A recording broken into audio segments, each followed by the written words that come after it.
Imagine growing up on a remote island in Alaska where if your outfit matched, people thought you were showing off. Where survival wasn't a metaphor.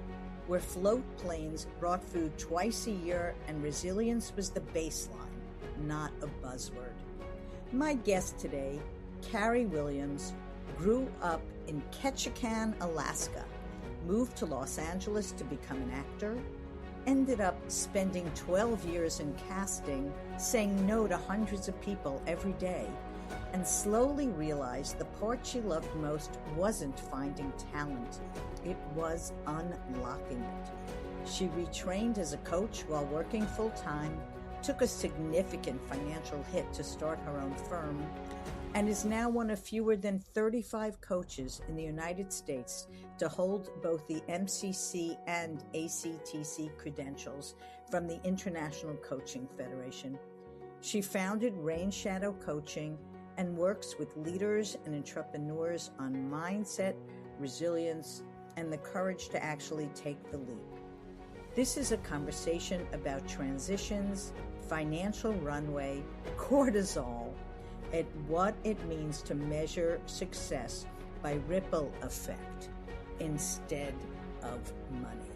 Listen in.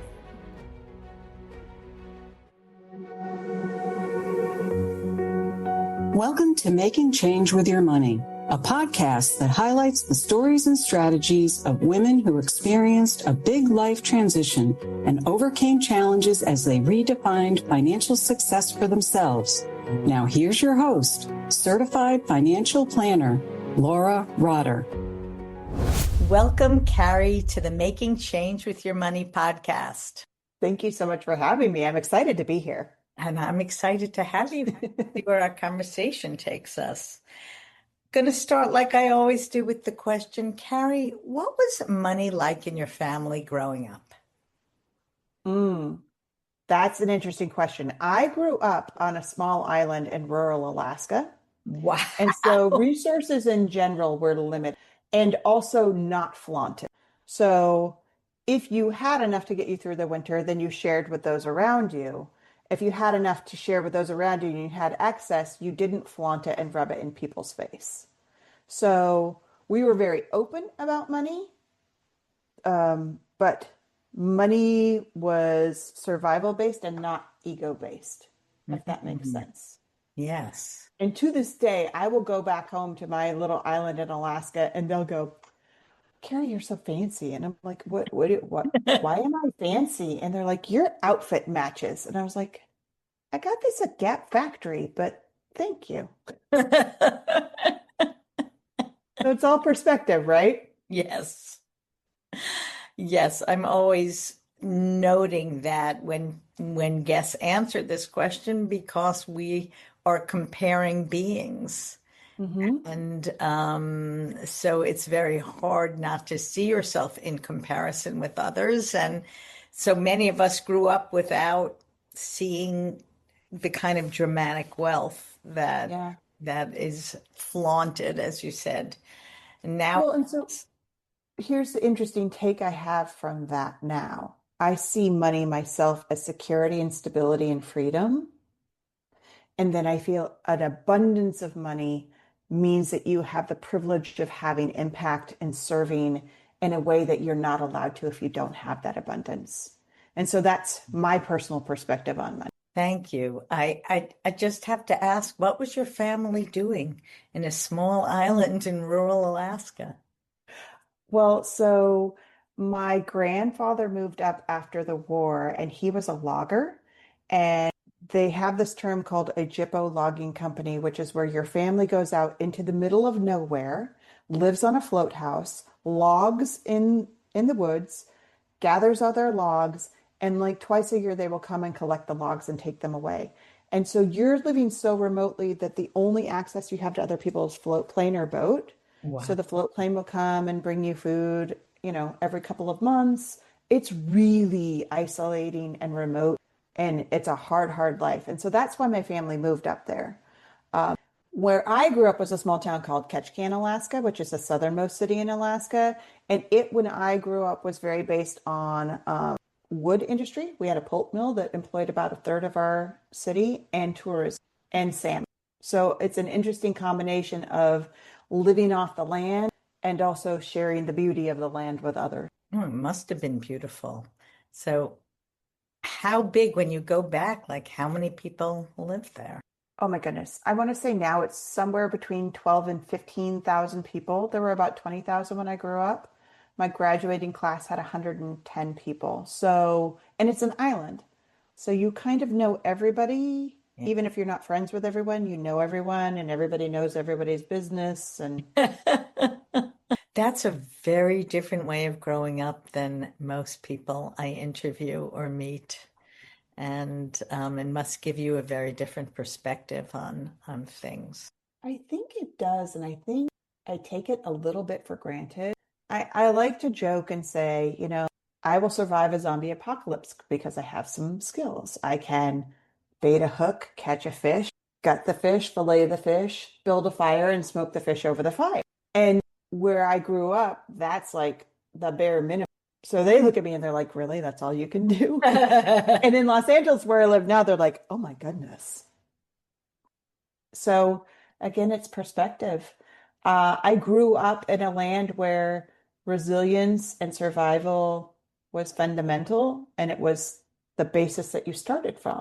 And I live in a place where I live in Los Angeles. It's filled with beautiful, glittery, fabulous things because the foundation is already solid. The survival is a given here. Yes.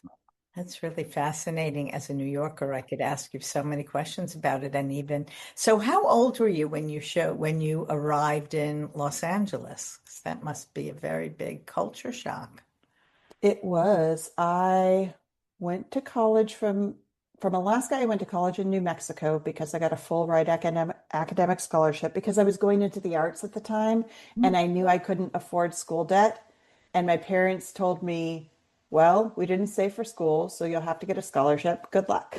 So I got a scholarship. And so I managed to graduate with no debt. And I wasn't ready for Los Angeles then. I went and lived in Seattle, which to me felt like a big city. And I lived there for, I think, a year and a half. And I'm so grateful I did because that's where I met my now husband. I was, 22, 24 when we started dating. Wow. Met him, said, I'm planning on moving to Los Angeles. I'd love for you to come. And if you don't, that's okay too.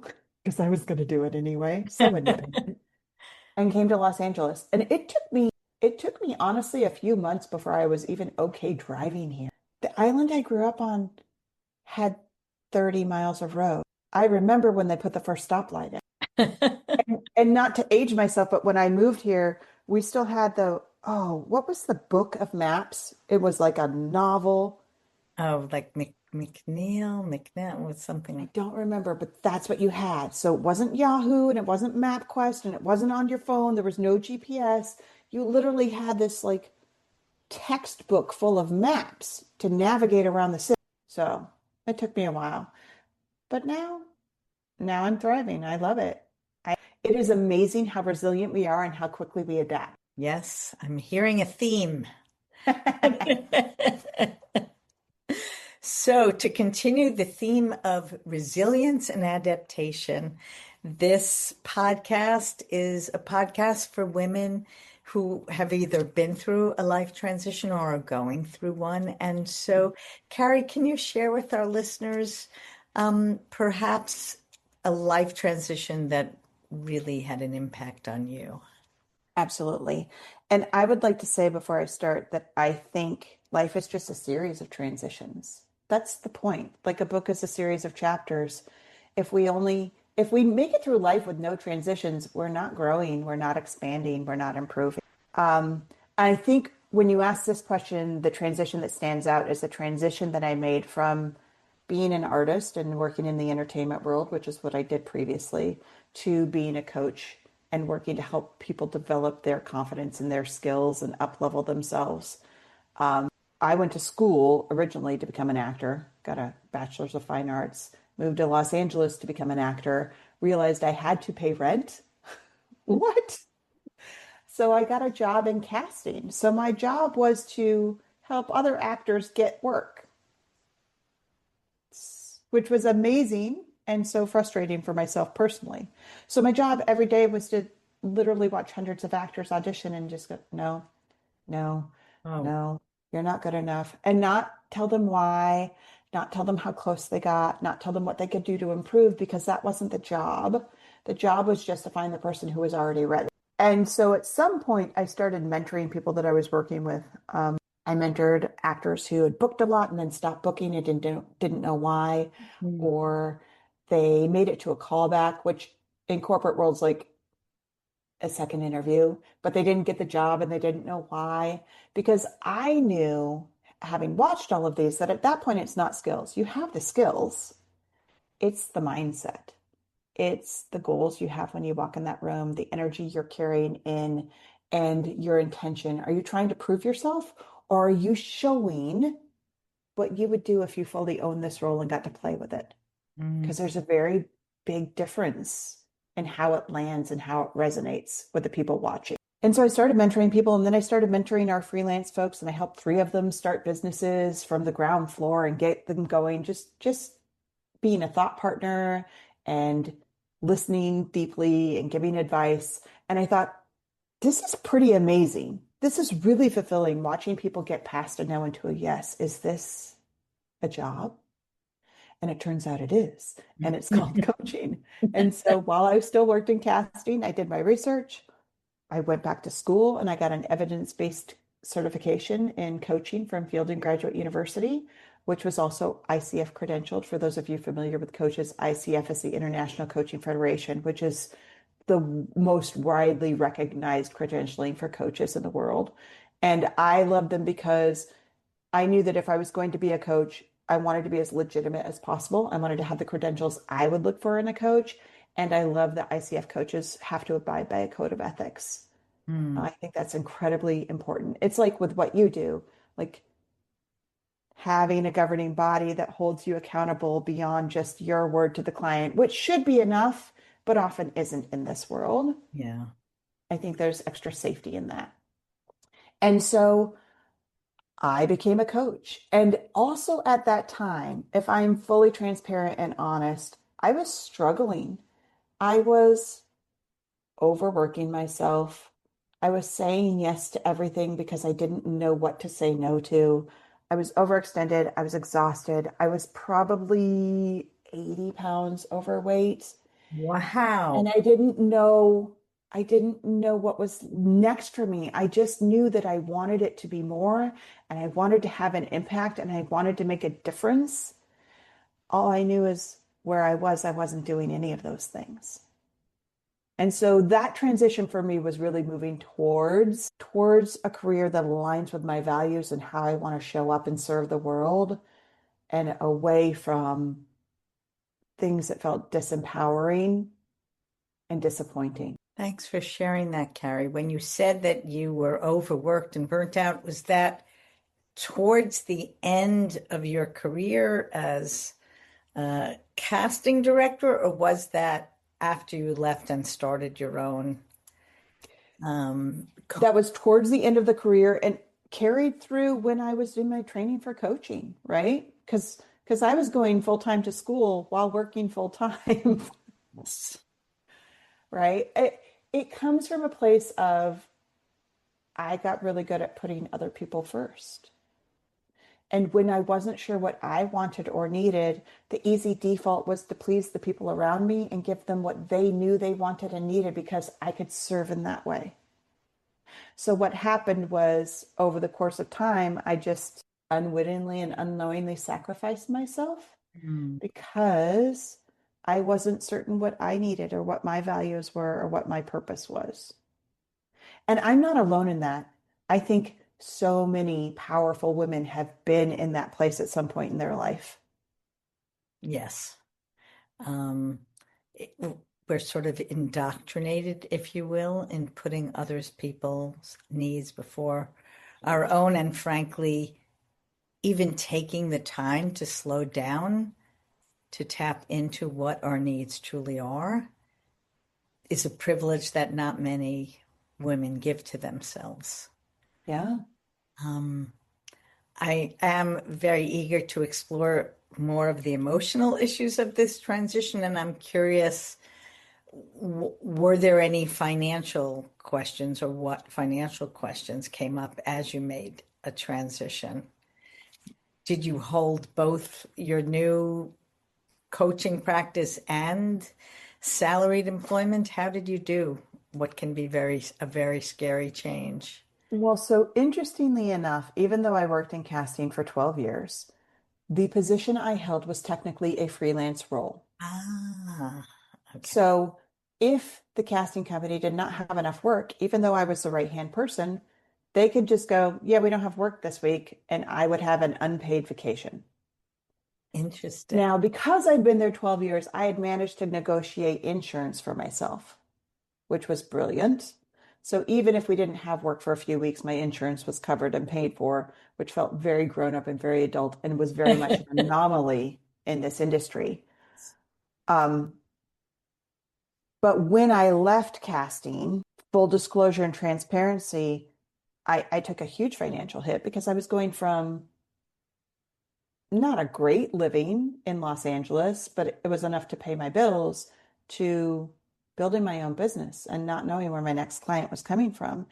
And the only way I was able to do it was because I had a husband who had a very steady and secure job. And he believed in me as well. And he allowed me to have that runway. Now, I think if it was just me, I could have done it as well. It just would have looked very different. It would have taken a lot more stockpiling of resources before I could feel safe enough, right? It's a very different thing when you have to create your own runway versus when you are in a community or a situation where someone is supporting your runway. Yes. And thanks. That's an important share, because these are the kind of considerations that we all have as we go through certainly a career Mm-hmm. transition. Well, and the interesting thing now is I work with a lot of business owners who are building their business, and that's one of the first questions I ask is what's your runway? And when I ask that question, I mean, what's your financial runway? Like, how long do you have where you are safe and secure before you have to have a day job paying you steadily? And what's your emotional runway? Like, what's the capacity of your mental resilience and your connections in your team and your mindset and your outlook? And how good are you at working without immediate gratification? Because when you're starting a business, there's not a lot of immediate gratification. Oh, And so I think those two questions are really eye-opening for people who are going into this world. I just had a conversation. I spoke a couple of weeks ago at the Small Business Expo of Los Angeles, and I had a conversation after with this lovely girl who is starting her own business. And when I asked her the runway question, she didn't know what I was talking about. She was like, "What do you mean?" I said, "Well, how much security do you have saved before you have to have a day job?" She was like, "Oh no, I have to have a day job right now." So she had no runway. right. And some people, Laura, think that they will work better with no runway. Like I work with people who quit their jobs and then come to me and say, "Carrie, help me build this business. I've quit my job. I have to make it work. So I'm going to make it work because I put myself in this situation." And then there are some people who recognize that they need to build the runway before they can take off. And then there's some people who just constantly plan and never get to execution, Yes. right? Yes. I need the perfect website. I need the perfect this. I need the perfect that. I'm going to wait till the beginning of next year. So yes, it's definitely a balance at some point. The plane has to take off. Right? And And I think we need to stop fibbing to ourselves because, and I used to do this, I was like, "I'm planning. That's action." Planning is the preparation for action. And it's very easy to get stuck in planning mode because so many of us want to be really prepared. So many of us want to land the first time, then we want to stick it like a gymnast. And so many of us are closet perfectionists or not closet perfectionists. And we don't want to do it unless we can do it really well and right the first time. But that means we never experiment or take the chance or take the risk unless we feel over prepared. And a lot of times, by the time we've over prepared, the opportunity is past. So you've said a number of things that I'm going to ask you about, obviously, the word resilience continues to stay with me. And I think that's part of where we're talking about because life, as you said in the introduction to your life transition, life is a constant series of transitions. And, Mhm.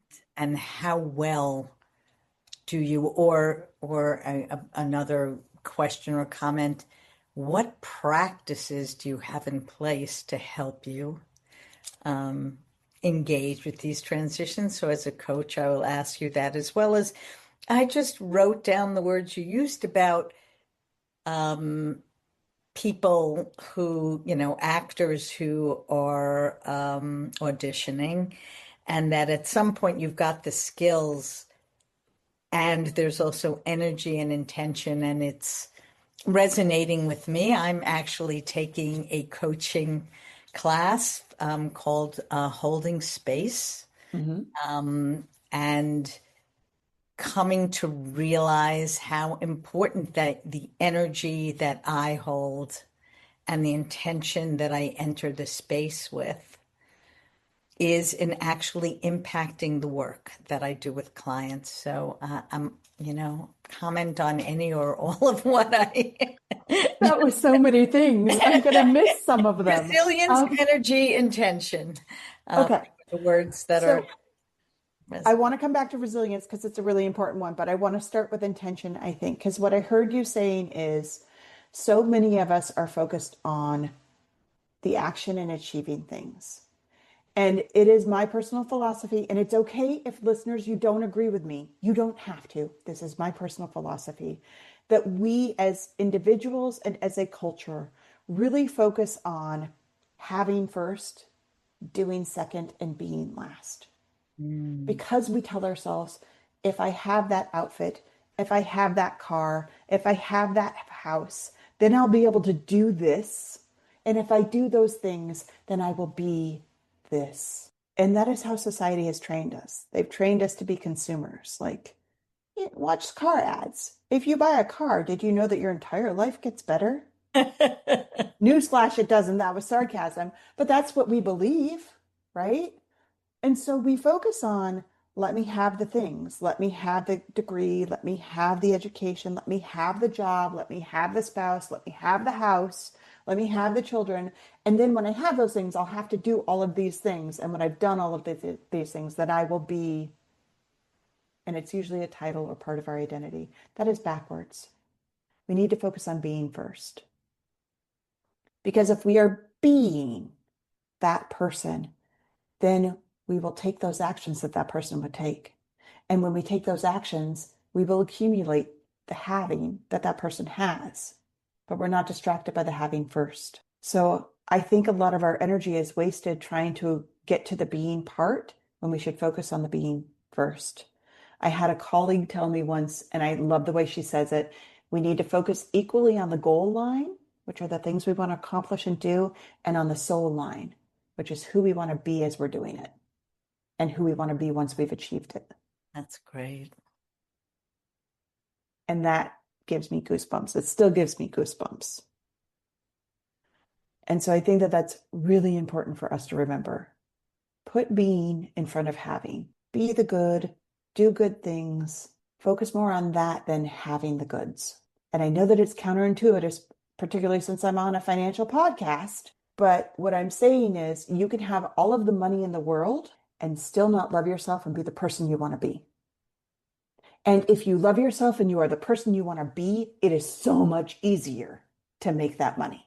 Yeah, I always remember an anecdote told of there's a yacht and there's a gentleman lying on a chase lounge in the yacht, and someone is bringing him a drink as there's a sunset. And the question is, who's actually enjoying the sunset and who is worrying about the to-do list and what has to get done?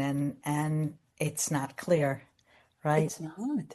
It's not necessarily one versus the other. It's what your presence is and what you're bringing. And you did reference, of course, that, this is perhaps a financial, I say perhaps a financial podcast. question back to you, Carrie, is as a coach, because I've been thinking about this in this class I'm taking, people come to you and it is a transactional relationship, like I'm paying you, I want you to make my life better, whereas, what I hear you say and what I understand is that really no one can do it for you. No. And so how do you work with expectations of people who come to you with your philosophy and your knowledge? Well, I think it's really important to set the agreements in the beginning and to set those expectations. Because, Laura, if it were as easy as me telling people what to do and they do it, we would all be multimillionaire supermodels. But it's not that easy. The shift comes from the being part, which is internal. So my job is to help you discover that shift, help highlight it when I see sparks of that shift, help you embrace that shift and live that shift and change habits in according to that shift. But I can't do it for you. So I look for clients who want to be better themselves, want to make the world a better place, and are willing to get messy and do the hard work to make that happen. I work with CEOs and I work with brand new emerging leaders. I don't care about the title.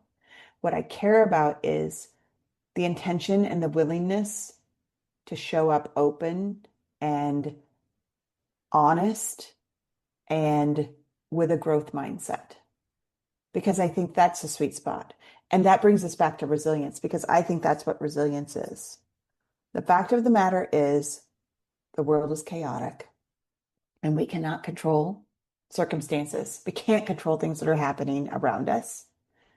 That's very evident, particularly right now. After the pandemic, I watched my clients through the pandemic, and I started paying really deep attention to those that thrived in that uncertainty versus those that just crumbled and lost everything. And what I recognized was those that thrived were those that really flexed their resilience muscle, that shifted their beliefs to a place of empowerment, that really felt capable. And even if they didn't always feel confident, they were willing to do the work to get through it. They were honest and transparent, and they were willing to do the hard thing because it was the right thing. So for me, that's what resilience is. It's like an all-in mindset is really a combination of mental resilience and momentum versus motivation, because motivation's fleeting. It's based on feelings. Momentum is something you can build on. And mindset shifts, shifting your perspective or your attitude or your level of willingness so that it helps you on the journey instead of hinders you on the journey. And I think those are, an intentional being, which we just talked about, right? The people that mastered those four things were the ones that really thrived in the chaos of and navigation of change. They thrive through transition.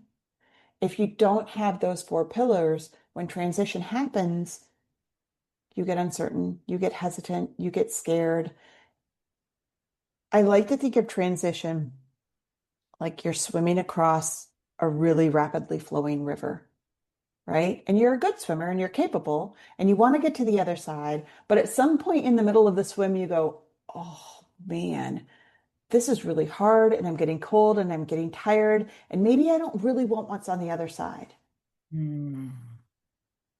So the question is, do you trust yourself? Do you change your swim stroke? Do you keep going? Or do you turn back around and go back to what was safe and what you know? So many of us turn back around and give up. Yeah. I'm curious, Carrie, what are practices you might recommend people use? Because I'm assuming you're not saying that you're either inherently better able to deal with change or not. No. I think there are people who are raised so that they have a greater capacity for change, but it is a learned It's a learned cue, like an IQ or an EQ. IQ is what you're given. EQ, emotional intelligence, you can grow. I think this is a learned. You can learn to be great with transition. I think it comes down to first focusing on mindset. Um, and so it is being very self-aware, recognizing when you're really willing and open and willing to do the hard work and take the risk, and when you kind of contract and pull back, right? Being aware of that and then challenging yourself to lean forward instead of back when it's necessary and needed. There's some amazing books that I'm sure you've read. There's Positivity by Barbara Fredrickson. She's like the queen of positive psychology. I love that book because it keeps you in a positive frame of mindset. It keeps you in those positive emotions instead of the negative ones, which, there's so many negative emotions in this world. Let's get as many happy hormones from the positive emotions as we can. There's a book called Mindset by Carol Dweck, which I also really love. I love that book. Right? And if you read that book, you're going to learn some techniques to how to put yourself in a growth mindset perspective, which I think is incredibly important. Because if you put yourself in a growth mindset, what you recognize is this is a muscle you can flex, this resilience muscle, you can get better at it. And that if you try and fail, it is not a failure. You just learn from it and you're going to try again and be better the next time. So I'm a big one for education. I'm a big one for mindfulness and somatic practices, which I used to not be. Full disclosure, I thought those were very woo-woo when I started as a coach, and I was like, "Where's the science to back that up?" And I don't know about this. And now there's the science to back it up. So making sure that your emotions are aligned with your intentions and that you're listening to your body and taking in all the data that you can, that's somatic work. Mindfulness and presence work, you can do it in meditation, you could do it in yoga. There's so many, Tai Chi, even just some deep breathing, or there's a methodology of coaching called positive intelligence. You could do, they call it PQ. You could do PQ reps. It's all things that are trying to ground you to this moment and to the present so that you stop worrying about the past and stressing about the future and take ownership of the only moment you can control, which is this moment you're in right now. And nobody is perfect at that. Let me just say, even if you're a guru, you're going to have missteps. You're going to start worrying about the future or stressing about the past or vice versa. It's how quickly can you bring yourself back to this moment and to what you can own and control with calm and with confidence and with some joy or love. Yes, I was going to say some self-compassion because, as you said, nobody's perfect. And the first step is just noticing when you're triggered, because we're all triggered, and just starting to be aware in a kind way of when we're triggered. Yeah.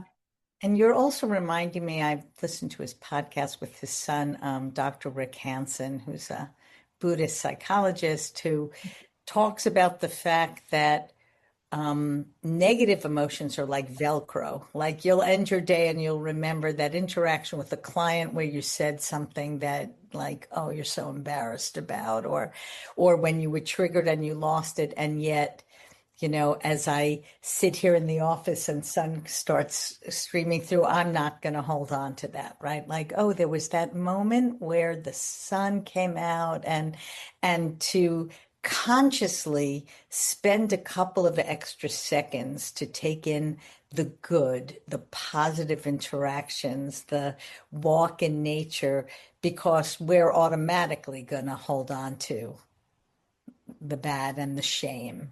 Yeah. I mean, when we think about it at a fundamental level, all emotions are hormone hits.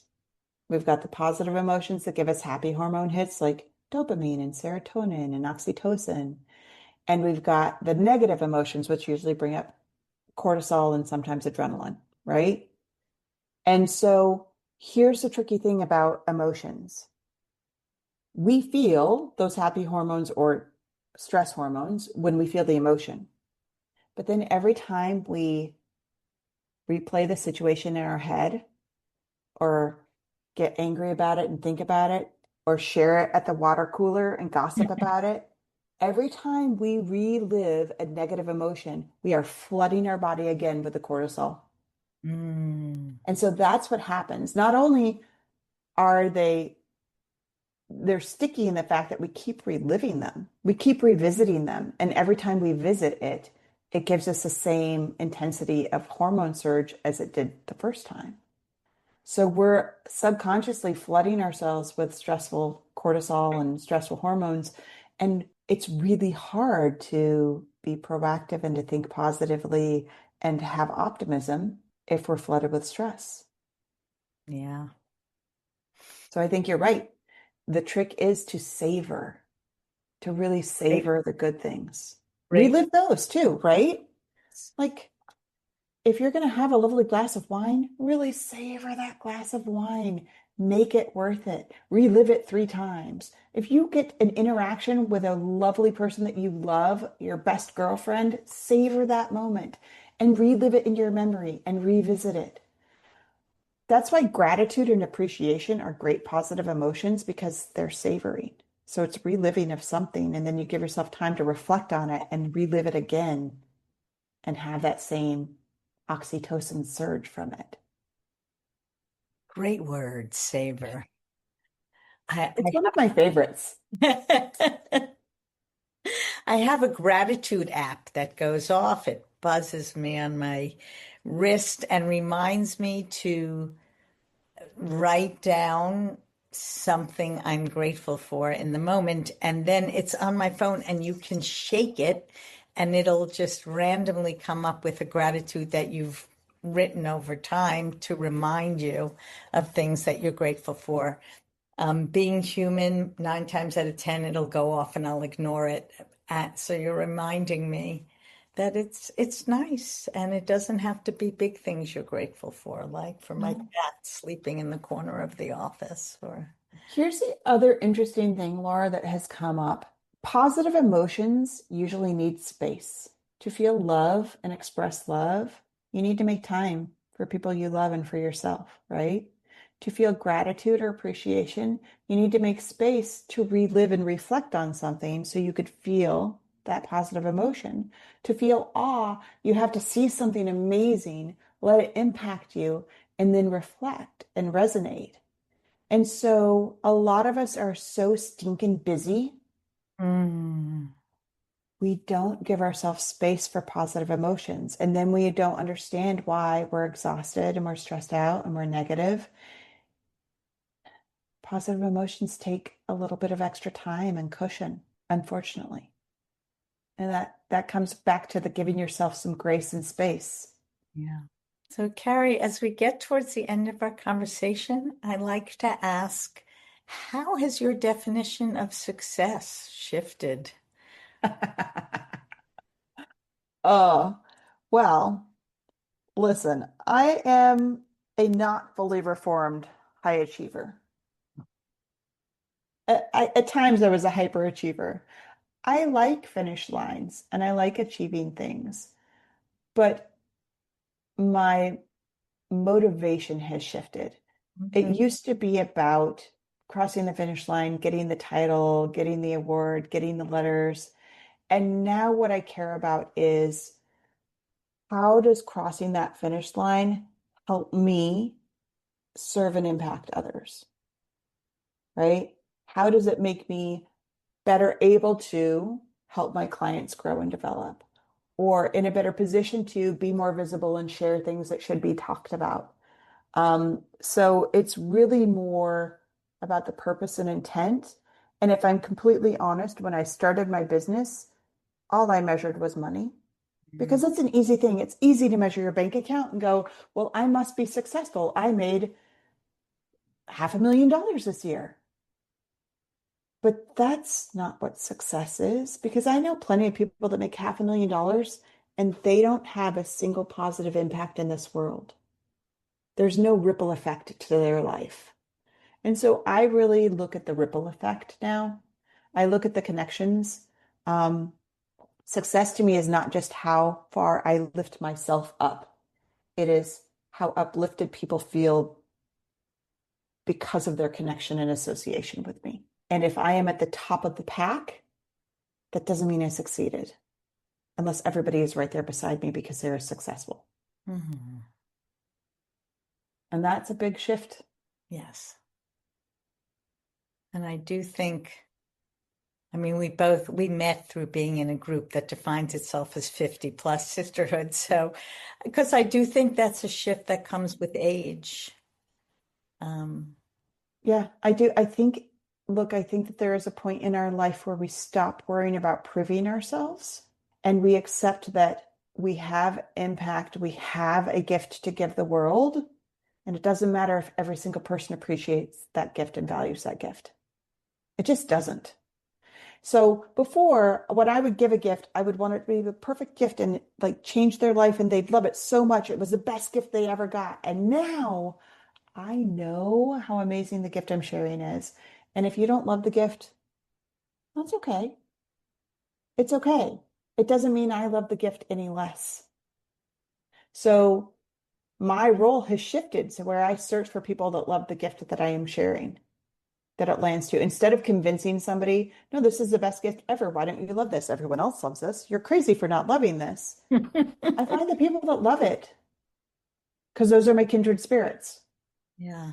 And what you just said, Carrie, is bringing me back to the words that I highlighted, which is energy and intention, in that I sense that your energy is coming from wanting to contribute to the people who are open to it and not wanting to prove to others your value or some other, not that this should be a horrible thing, but some other sort of egoic intention, if you will, like that you're entering a space with your clients of grace, Mhm.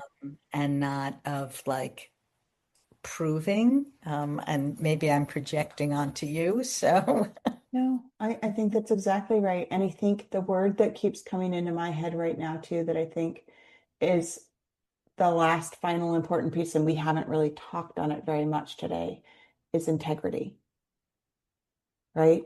I think being willing to do the hard thing because it is the right thing. I think showing up when your words and your actions and your values align consistently, that is such a valuable gift to yourself and to the world when you are a person who can keep your promises to yourself and to others and mm, build that bond of trust. There's a professor from the Harvard Business School named Michael Jensen, and I love his definition of integrity. It is you do what you say you're going to do when you say you're going to do it. And if for any reason you cannot, you acknowledge it as quickly as possible, apologize if necessary, and clean up any mess it made. And then I like to add and learn from it so you do better next time. mm, And what I love about that definition is it acknowledges that we are human, that we will make missteps, we'll overextend ourselves, we'll make a promise that in the moment we think we can keep. And then the reality of the world will come in and we can't keep that promise. But we can still show up with integrity and deepen the trust in the relationship, even if we broke a promise. And I think that's powerful. And so I think that's the final big shift. And maybe this is a shift that happens as we age. Integrity is really important. How I show up to myself and others, and how others consistently show up, is incredibly important to me. I think it matters. thank you. So before we end our conversation, Carrie, is there something you want to make sure that you share? Oh, there are so many things that I want to make sure I share. So I would like to offer any of your listeners, if any of this resonated and they just want to have a deeper conversation with me about any of those things, I am happy to give 30 minutes of my time. I'll give you a link. They can hop on my calendar. They can schedule time. I trust them to use it wisely. And I want to be really clear that this is not client creation time or conversion or pitch time for me. This is really you tell me what you want from these 30 minutes, and that's what we're going to talk about. I just want to meet people who are excited about making themselves better and the world a better place. It's a very generous offer. Thank you. I might get to meet some amazing people. So it's a gift to myself as well as to others. So I totally get it. I mean, first of all, what a gift to have had this time with you. One of the things I love about this podcast is my, ability to meet, people from all over. And I agree. I love my exploratory conversations. I don't speak that much. I'm really there to hold the space and to listen and, and suggest. And it's, people are interesting. they are. And it's our connections that make a difference, right? I like to meet new people and listen to their needs and see if there's a way that I can serve. And sometimes there's not, right? And I think that's the wisdom of maturity, as well as recognizing that I cannot meet everybody's needs, but I probably know somebody that can. Great point. So thank you, Carrie, for being my guest. Thank you so much for having me. This was a ton of fun. Thanks for listening to Making Change with Your Money. Certified financial planner Laura Rotter specializes in helping people just like you organize, clarify, and invest their money in order to support a life of purpose and meaning. Go to www.trueabundanceadvisors.com/workbook for a free resource to help you on your journey. Disclaimer, please remember that the information shared by this podcast does not constitute accounting, legal, tax, investment, or financial advice. It's for information purposes only. You should seek appropriate professional advice for your specific information.